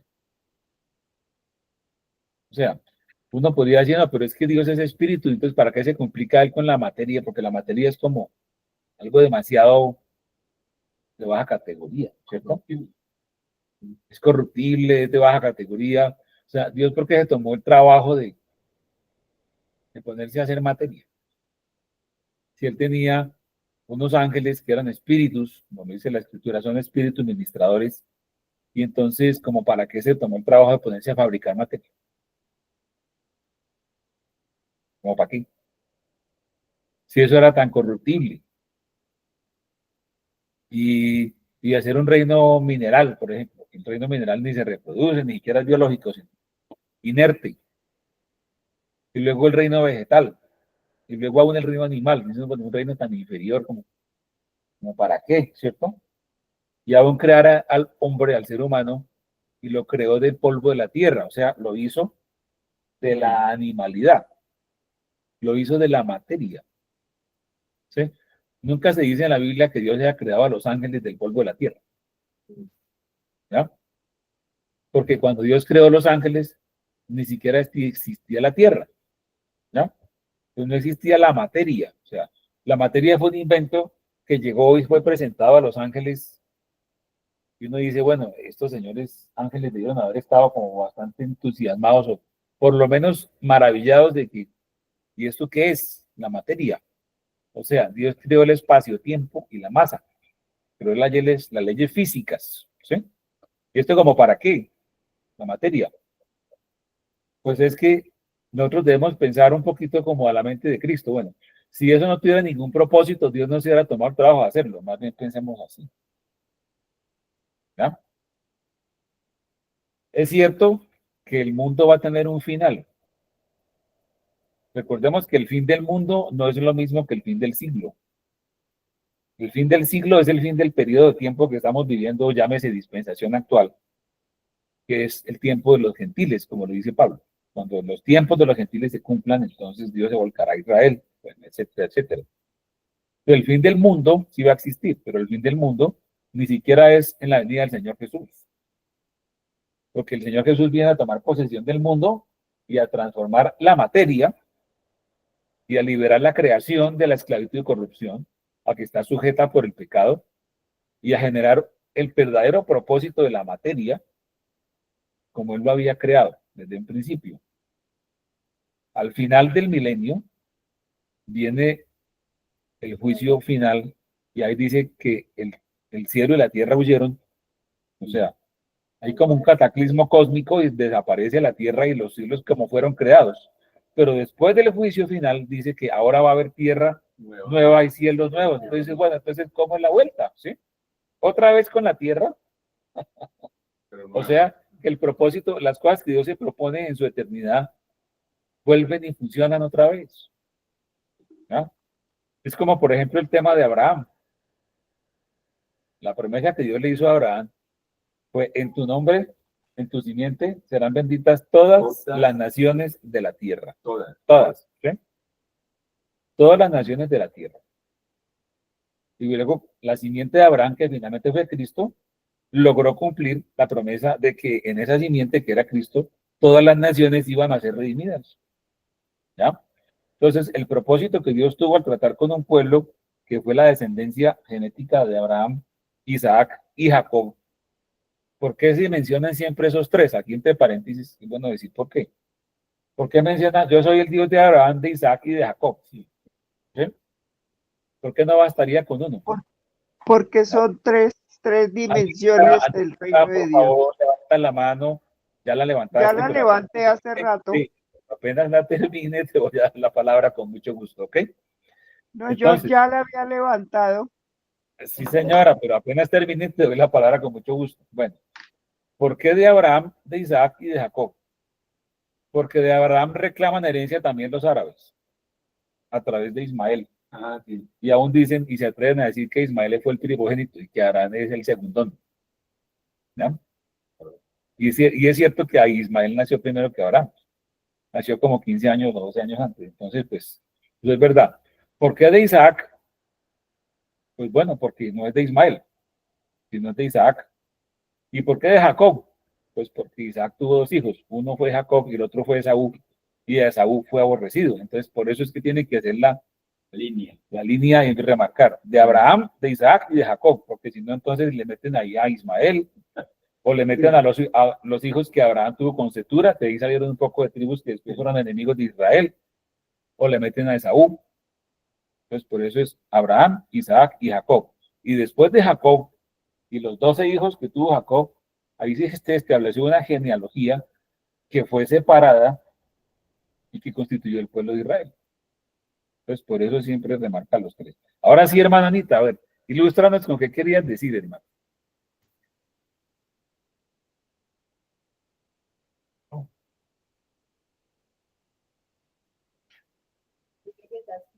Estás silenciada por si algo, por si algo.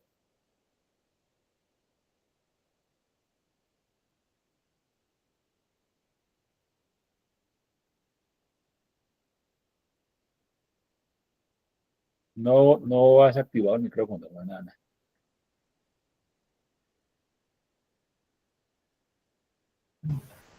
Anita, mi amada, ibas a hablar algo y está silenciada.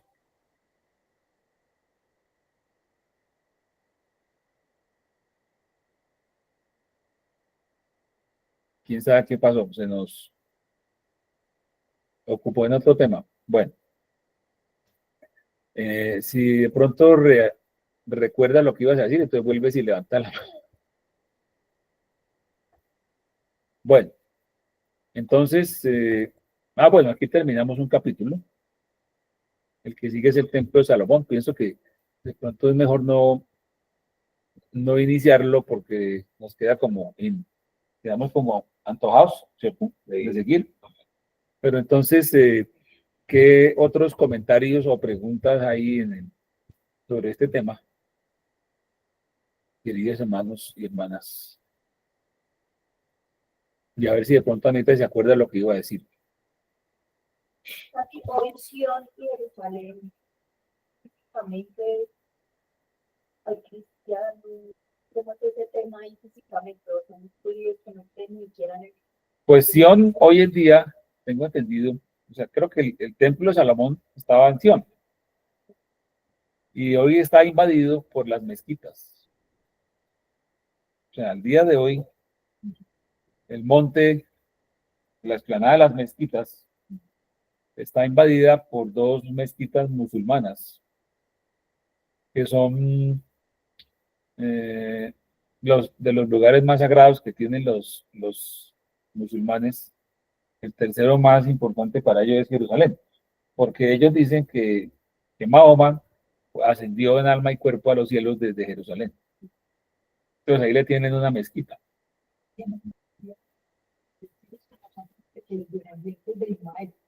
Los ismaelitas dicen que ellos también como Abraham. Primero fue Ismael y luego fue Isaac. ¿Sí? Ellos dicen que ellos son también hijos de la promesa. Que sí son hijos de la promesa. Sí, claro. Y ellos también se circuncidan y toda la cosa, porque son descendientes de Abraham. Lo que pasa es que ellos no reconocen a Jesús como el Hijo de Dios, pero sí lo reconocen como un profeta. Pero para ellos es Mahoma el que tuvo la revelación, y no Jesús. ¿Sí? Y la Escritura dice claramente que todo espíritu que no confiesa que Jesucristo ha venido en carne, ¿es qué? Anticristo. Ahí está. Anticristo. Nada menos. Bueno, pues, y Jerusalén sigue Jerusalén. Pero también está construido, ¿no? Porque eso está invadido por católicos, hermano. Usted viera eso allá, mejor dicho, eso es un relajo de religión. Jerusalén es como Nueva York, mejor dicho. Sí, es un relajo, claro. Eso está lleno de todo lo que uno quiera. A ellas no les quedó sin enfoque, que es el muro.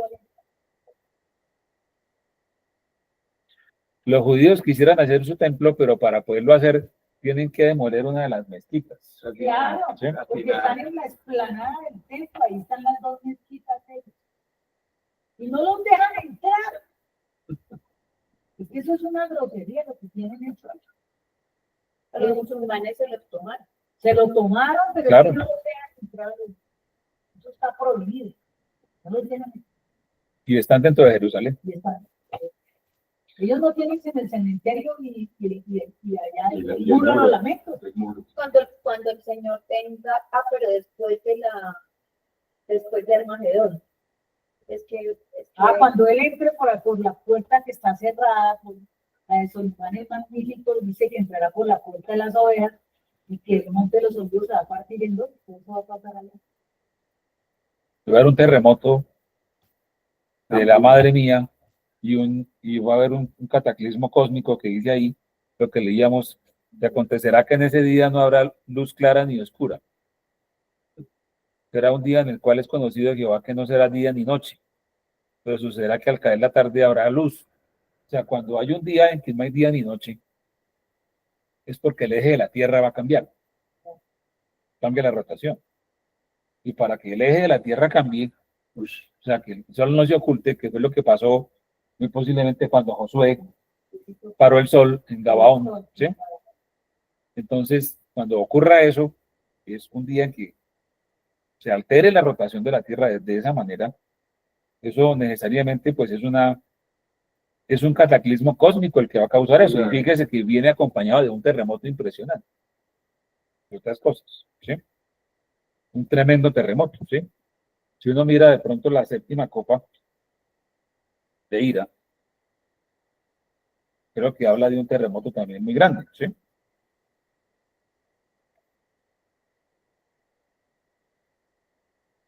Sí. Vea, dice Apocalipsis 16, hermana Zulma, léelo tú, del 17 hasta el final del capítulo, hasta el 21. Apocalipsis 16, del 17 al 21. Dice la palabra de Dios en Apocalipsis 16, del versículo 17 al final del capítulo. Leo. El séptimo ángel derramó su copa por el aire, y salió una gran voz del templo del cielo, del trono, diciendo: hecho está. Entonces hubo relámpagos y voces y truenos y gran temblor de tierra, un terremoto tan grande cual no lo hubo jamás, desde que los hombres han estado sobre la tierra.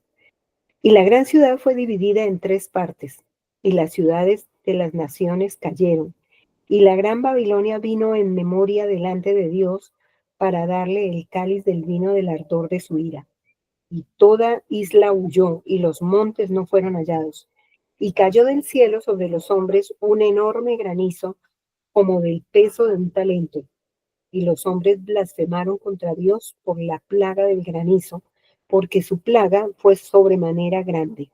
Amén. Eso es la séptima copa, que es el contexto de Armagedón. Es el mismo contexto de Zacarías 14, ¿cierto? Y lo que leíamos ahorita en Zacarías 14 es precisamente un tremendo terremoto que divide el monte de los olivos y hace comunicar el mar del Mediterráneo con el Mar Rojo. O sea, va a haber un canal ahí que se forma impresionante. Nos dice ahí, se afirmarán en aquel día sobre el monte de los olivos, sus pies, que están enfrente de Jerusalén al oriente, y el monte de los olivos se partirá por en medio, ¿sí? Dice ahí que los montes no fueron hallados, dice la profecía de Apocalipsis, y aquí está hablando que el monte de los olivos se va a partir por el medio, o sea, es lo mismo, ¿verdad? Hacia el oriente y hacia el occidente, haciendo un valle muy grande. La mitad del monte se apartará hacia el norte y la otra mitad hacia el sur. Y huiréis al valle de los montes, porque el valle de los montes llegará hasta Asal. Huiréis de la manera que huisteis por causa del terremoto en los días de Usías, rey de Judá. Y vendrá Jehová mi Dios y con él todos los santos. En el versículo 8 dice: acontecerá también en aquel día que saldrán de Jerusalén aguas vivas, la mitad de ellas hacia el mar oriental y la otra mitad hacia el mar occidental, en verano y en invierno. O sea, va a cambiar la fisonomía de la tierra, como la podemos conocer hoy en día. Toda isla huyó, o sea, todas las islas van a quedar tapadas de agua, los montes van a desaparecer, o sea, el tipo de terremoto no es cualquier cosa.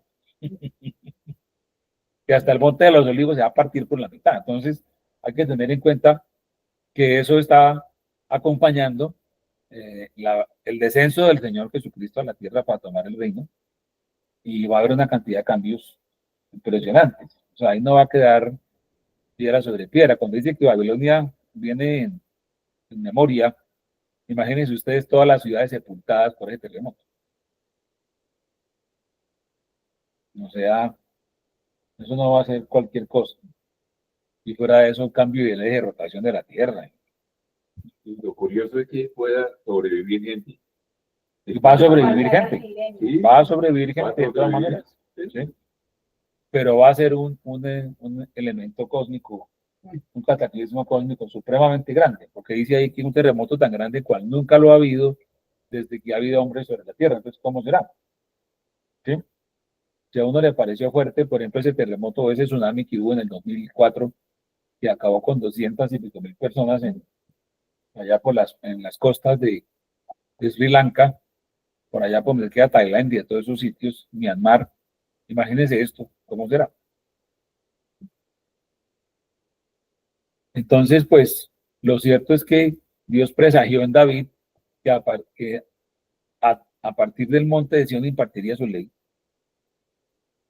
y lo presagió en David haciendo poner en su corazón que el arca fuera llevada allá, a Sion y a Jerusalén, y lo va a cumplir en plenitud cuando en su última instancia, ya cuando venga a tomar posesión de la tierra, va a gobernar desde allá y va a establecer su reino físico desde allá. Para allá vamos. Y a eso nos están llamando, para que venzamos y reinemos sobre el pecado, para que seamos capaces de ser, como alguna vez el Señor prometió, puestos sobre 10 ciudades, como lo digo en los evangelios, ¿cierto? Al que tiene 10 talentos y produjo otros 10, le dijo, ha sido fiel, le pondré sobre 10 ciudades. ¿Eso cuándo va a pasar? Eso va a pasar ahí, cuando en el milenio se establezca el reino de Cristo. La Biblia toda es una sola, ¿no? Eso es un cuerpo orgánico, es un hilo conductor perfecto. Lo que se dice en un libro se recalca en otro, se afirma en el otro y se confirma por el otro, y pues, si no, no sería la palabra de Dios inspirada, sino que sería otro libro más con validación histórica, como muchos que han sido validados históricamente, pero no pasaría de ser otro libro histórico más. Pero tiene la connotación especial de tener autoridad divina, y por esa razón es que todas estas cosas lo maravillan a uno, cómo se complementa un tema con otro y con otro y con otro, y van finalmente formando el contexto completo de lo que Dios tiene planeado hacer en la tierra. ¿Algún otro más, hermano o hermana, quiere decir algo, participar en algo, preguntar algo?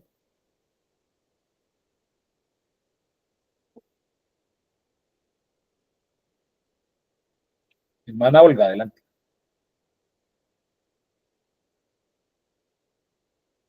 Tienes que activar el micrófono, acuérdate.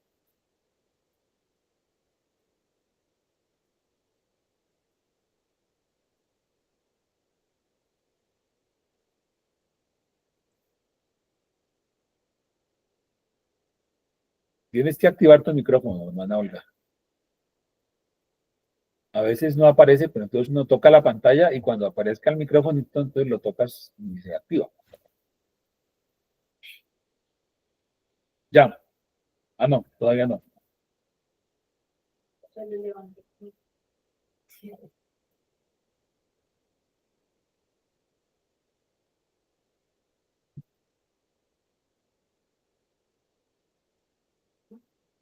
¿No has podido encontrar el microfonito?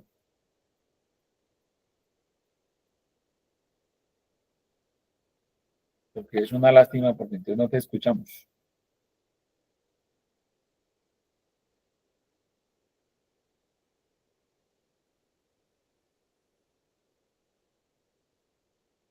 O alguien más mientras ella encuentra la manera de activar el micrófono.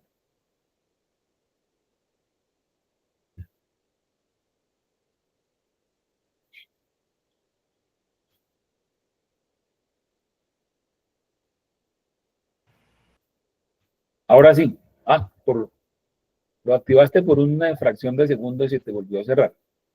Hermana Olga, a ver si otra vez lo logro. Ya. ¿Ya? Ya. Ahora sí. Sí, gracias. Quiero decir que la palabra de Dios es tan eficaz, tan verdadera, que no se contradice.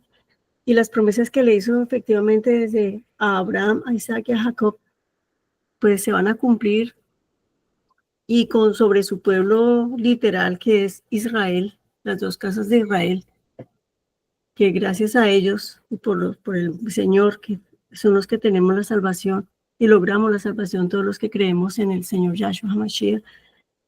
Entonces, mirar a Israel, es decir, hay mucha gente que lo han como olvidado, lo han reemplazado. Creo que la iglesia está tomando como ese lugar que le corresponde, y no debería ser así, creo yo, porque siempre es y seguirá siendo la niña de los ojos de Dios, su pueblo Israel, el que escogió desde siempre. Y solamente estaríamos esperando nosotros a que se cumpla en Israel. Hay que mirar, yo pienso que Israel es el reloj profético de Dios, y lo que pase allá nos va a afectar a todos nosotros. es un pueblo al que yo realmente quiero muchísimo, amo mucho, y oramos por él, y siempre estamos orando para que se arrepientan y conozcan, y muchos de los judíos lo conocen, solamente que ya son tan cerrados y tan orgullosos, diría yo, que no quieren reconocer completamente a Mashiach, la obra que él hizo.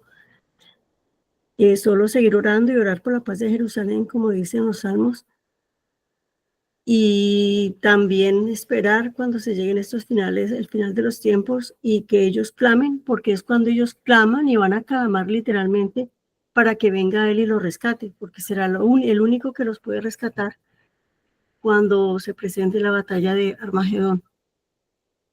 Entonces, pues sí, quiere decir que la lectura es tan interesante lo que han dicho. Me ha parecido interesante y todo pues comprobado a la luz de la escritura. Bueno, solamente ese era mi aporte, que me parece fascinante, interesante, el pueblo de Israel. Saber que la única verdad, la única democracia que hay en el mundo, en donde pueden habitar allá musulmanes, cristianos, toda la gente que quiera, Israel lo respeta.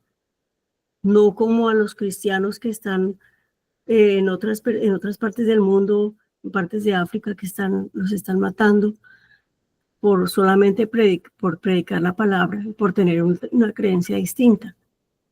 Entonces, sí, es un pueblo muy singular, pequeñito y todo, pero es un pueblo singular que por algo escogió Dios, y es un pueblo escogido y elegido. Como él dijo en alguno de los evangelios, que yo no he venido sino a buscar las ovejas perdidas de la casa de Israel. Son esas ovejas que se dispersaron, algunas creyeron y otras que no, por miedo, por lo que sabemos que sucedió después de cuando él vino. Y de ahí, pues gracias a él y a ellos fuimos injertos en ese olivo que se llama Israel. Entonces sí, vivo muy agradecida con Dios por haberme dado la oportunidad de creer en él, en el Señor Mashiach. Gracias. Ok. Pues obviamente no habría mucho tiempo para hablar sobre esos temas que tocaste aquí, porque ya, entre otras cosas, se nos está acabando ya el tiempo de hoy. Pero realmente, pues hay que recordar dos cositas. La primera es que efectivamente, pues está profetizado en la Escritura que el endurecimiento que tiene hoy en día Israel por causa del judaísmo va a ser liberado después de que se cumplan los tiempos de los gentiles. Eso es una realidad, una verdad bíblica de apuño. O sea, eso no se puede negar porque así es y así va a ser. Y va a ser en el contexto de Armagedón, sí, pero antes de Armagedón. O sea, va a ser en el contexto de ese Armagedón. Pero no es que, si uno lee Zacarías 12 detenidamente, se da cuenta que el reconocimiento de Israel al Señor Jesucristo ya va a ser antes de él. ¿Ya? Porque el tema de Armagedón va a venir inmediatamente en ese contexto. O sea, va a haber ya un pueblo convertido al Señor.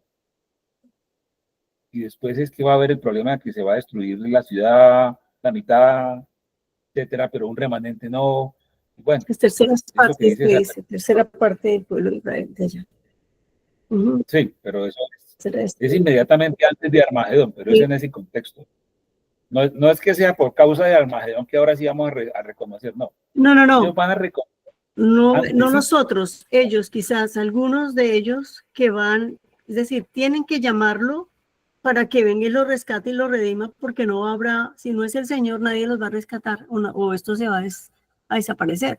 Entonces tiene que ser él, pero él le espera porque dice, por eso dice bendito cuando miren y alcen los ojos, cuando dicen la palabra al cielo y clamen y diga bendito el que viene en el nombre del Señor, Hosana en las alturas. Es cuando él viene y, digamos, redime al pueblo, cuando él viene y pone sus pies sobre el monte. No. Mira, voy a leer una escritura. Te lo voy a leer la escritura porque es bueno leer lo que, tal como lo dice la escritura. El pasaje, Zacarías sí. 12, mira, Zacarías 12, capítulo 12, versículo 10, Zacarías 12. versículo 10, ¿sí? Dice, Zacarías, lo vas a leer 2, tú. Sí. versículo 10, sí, hermana, eso no. Dale, por favor. No entendió. Bueno, yo lo leo. Dice, y derramaré sobre la casa de David y sobre los moradores de Jerusalén espíritu de gracia y de oración. Y mirarán a mí, a quien traspasaron, y llorarán como se llora por hijo unigénito, afligiéndose por él como quien se aflige por el primogénito. En aquel día habrá gran llanto en Jerusalén, como el llanto de Hadad Rimón en el valle de Megiddo, y la tierra lamentará cada linaje aparte, los descendientes de la casa de David por sí y sus mujeres por sí, los descendientes de la casa de Natán por sí y sus mujeres por sí, los descendientes de la casa de Leví por sí y sus mujeres por sí, los descendientes de Simei por sí y sus mujeres por sí, y todos los otros linajes cada uno por sí y sus mujeres por sí. Ahí me ha venido todavía el Señor a posarse en el Monte de los Olivos, ¿ya? En aquel tiempo, capítulo 13, habrá un manantial abierto para la casa de David y para los habitantes de Jerusalén y para la purificación del pecado y de la inmundicia. O sea, se van a convertir al Señor, ¿sí? Sí. Y en aquel día dice Jehová a los ejércitos, quitaré de la tierra los nombres de las imágenes y nunca más serán recordados, y también haré cortar de la tierra a los profetas y el espíritu de inmundicia. Y acontecerá que cuando alguno profetizare, aún le dirán su padre y su madre que lo engendraron, no vivirás porque has hablado mentira en el nombre de Jehová, y su padre y su madre que lo engendraron lo traspasarán cuando profetizare, bueno, etcétera. Después de eso, viene Armagedón, ¿cierto? Y entonces en el versículo 8 dice, y acontecerá en toda la tierra, dice Jehová, que las 2/3 partes serán cortadas en ella, y se perderán, mas la tercera quedará en ella. Y meteré en el fuego la tercera parte, y los fundiré como se funde la plata, y los probaré como se prueba el oro. Él invocará mi nombre, y yo lo oiré. Y diré, pueblo mío, y él dirá, Jehová es mi Dios. Ahí está el reconocimiento de eso, del pueblo de Israel, ¿sí? Y luego dice el capítulo 14, he aquí el día de Jehová viene, y en medio de ti serán repartidos tus despojos, porque yo reuniré a todas las naciones para combatir contra Jerusalén, y la ciudad será tomada, va a ser tomada, y serán saqueadas las casas y violadas las mujeres, y la mitad de la ciudad irá en cautiverio, mas el resto del pueblo no será cortado de la ciudad. O sea, van a invadir a Jerusalén y la van a tomar. Total. La mitad se va a salvar y la otra mitad no, ¿sí? Luego dice, después saldrá Jehová y peleará con aquellas naciones como peleó en el día de la batalla, y luego viene la venida del Señor, y se afirmarán sus pies en aquel día sobre el Monte de los Olivos, ya lo que leímos hace unos minutos. Entonces, el reconocimiento de Israel viene simplemente porque Jehová derramará espíritu de gracia y de oración sobre la casa de David y sobre los moradores de Jerusalén, y mirarán a mí a quien traspasaron. Se van a convertir, no porque el Señor ponga los pies sobre la tierra, no, porque va a haber un espíritu de gracia, y eso es lo que los va a Me llevar a imagino que será lo es cuando prediquen los 144.000 sellados, que de 12.000 de cada tribu. Supongo que será en esa, antes que van a preparar el terreno para que ellos puedan arrepentirse. No tenemos tiempo para hablar de eso ahorita, porque ahí se nos iría otra sesión de varias horas, pero básicamente lo que hay que entender es que el contexto de la conversión de Israel al final de la era, es después de que termina el tiempo de los gentiles, y están en plenas copas de ira, porque Armagedón es la séptima copa, ¿ya? Entonces, después de 7 copas de ira es que viene el reconocimiento de Israel a Jesús, pero es porque derrama un espíritu de gracia y pone en su corazón eso.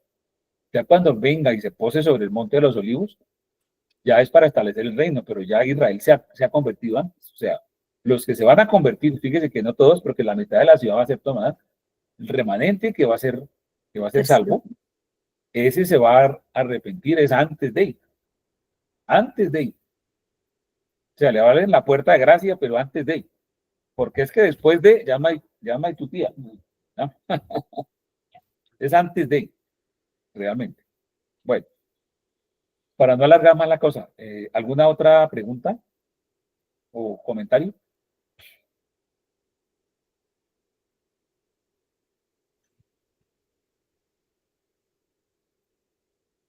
O si no, alguien que haga una oración para cerrar la reunión.